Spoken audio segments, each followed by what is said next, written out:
Sir Keir Starmer makes a career-destroying speech with people from both left and right attacking his leadership.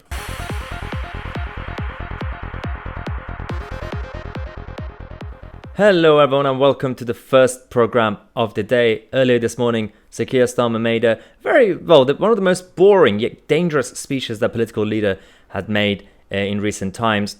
Before we actually get on with this interview, just a quick reminder, I was looking at the latest data, the last 28 days. We are doing slightly better, but 51.8% of you guys who still watch the videos and this channel haven't subscribed.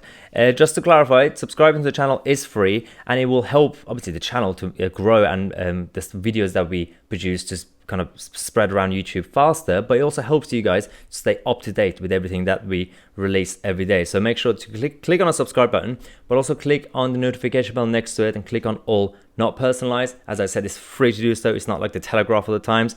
Now let's get on with the program, because the leader of the Labour Party, Sir Keir Starmer, this morning decided to a massive hyped up PR stunt beforehand to say that he's going to make the most important speech of his career, with all these graphics going around saying we must seize the moment and go forward, and a future that is going to look utterly unlike the past.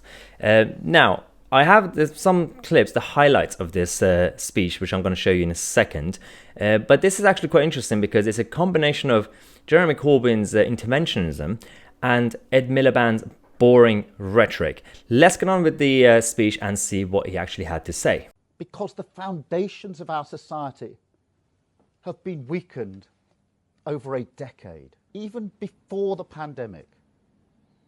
Life expectancy had stalled for the first time in a century.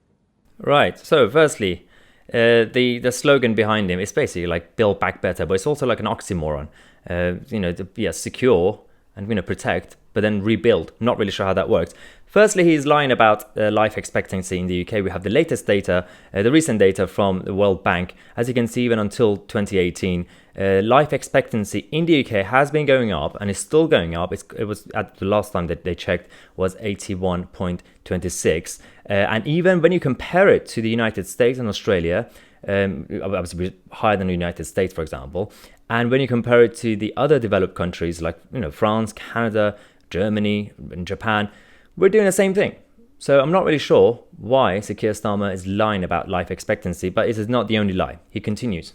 Child poverty had shot up to over 4 million. And that child poverty. We have the latest data from the DWP. Again, we can see that child poverty has been going down rapidly since 1995, but even because he's talking about the last 10, 11 years of the Tory government, again, that's been going down repeatedly every year that the stats been coming out. Not really sure why people in the Labour Party trying to play around with some data and stats when we know that you can easily get them by just Googling.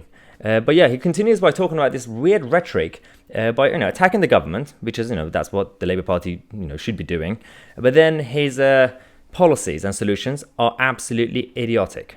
A deprived area in the northeast can expect to live for 5 less years than a child growing up in a deprived area in London.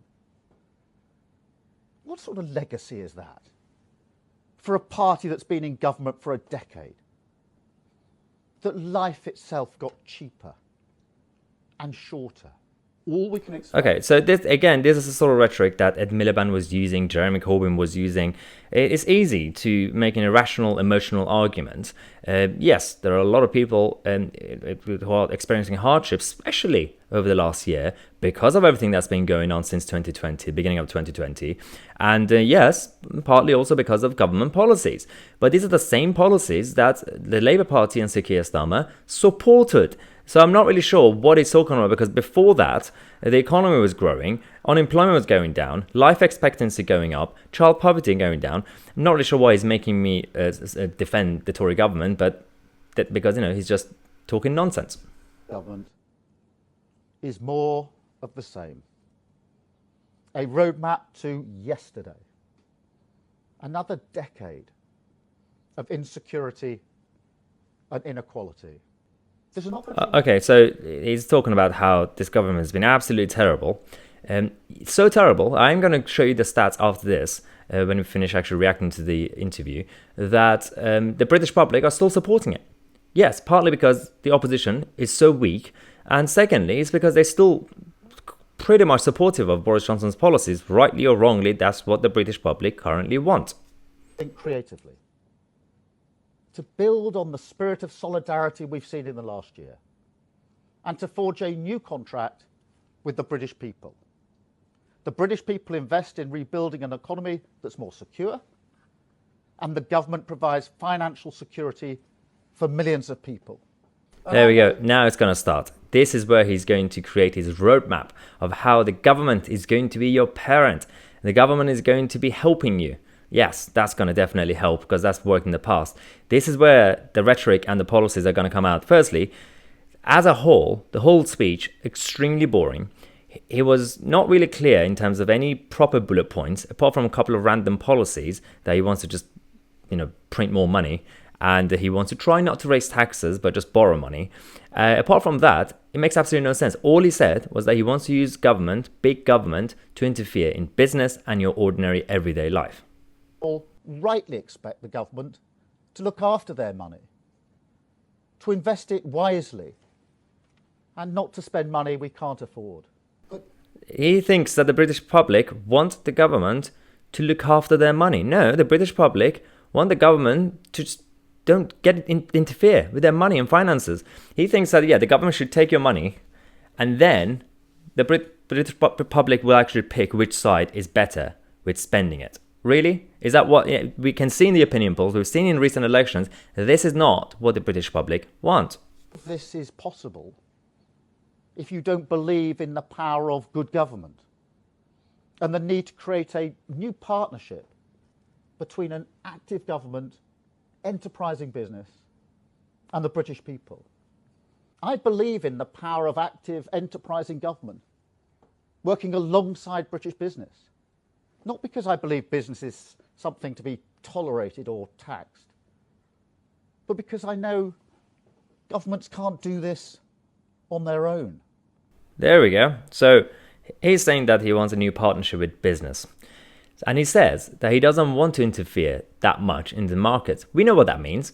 We've had it previously from both left-wing parties and sometimes conservative parties where big government and big business go hand in hand. This speech is pretty much really, really good for companies like Amazon, for example, and big corporations because they can lobby the government and they could be protected. It's the small businesses that will be completely hurt. But he just made a lot of random comments. The reaction to this has been astonishing. The last, let's watch to the end of the video because, I don't know how much we can tolerate it, but let's just go with it. The new partnership with British business is the only way to secure our economy, to build strong families. Right, so this came out earlier today. And firstly, extremely boring, weirdly technical, emotionally irrational. People reacted to it on Twitter and everywhere else, and radio stations from LBC to Talk Radio. The problem we had was that people from the right and a lot of people who are pro-freedom are pretty much scared of this rhetoric.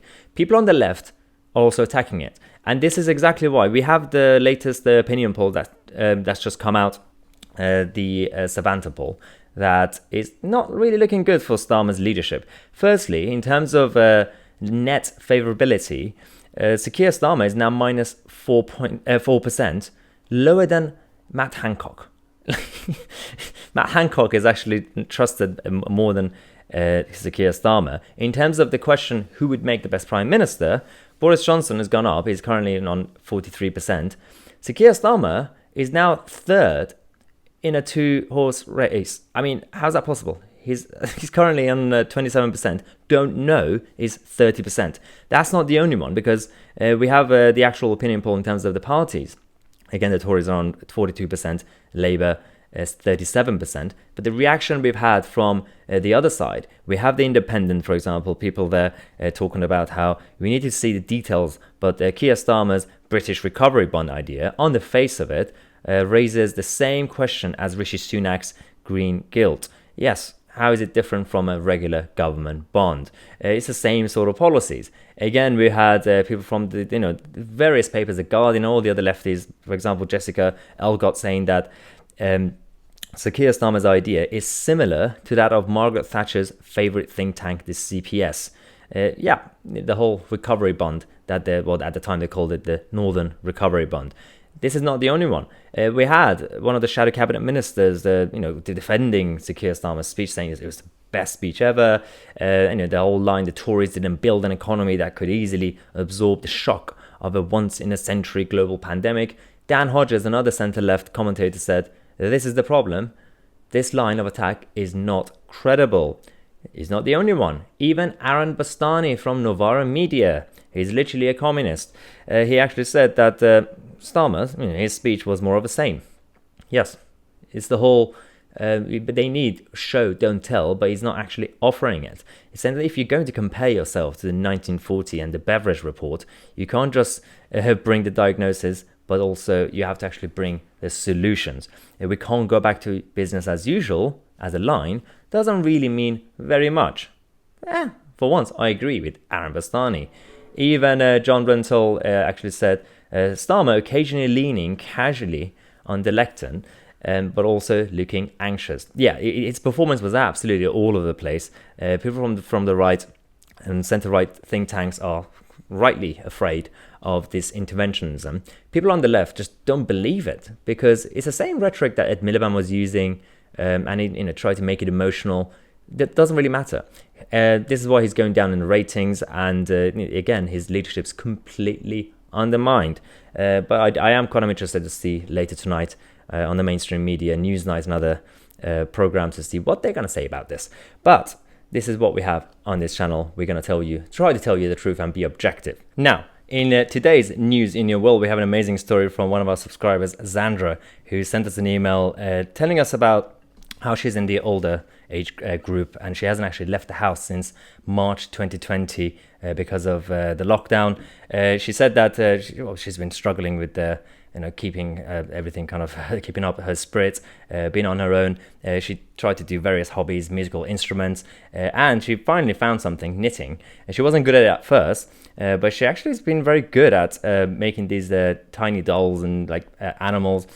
She's actually now really good at it, and she's set up this new challenge for herself to make them as small as possible. It's so cute, look at it, they got this tiny dog. And she's actually been very good. She said in the email that if you're on your own, especially now because of the lockdown, it's quite difficult with mental health.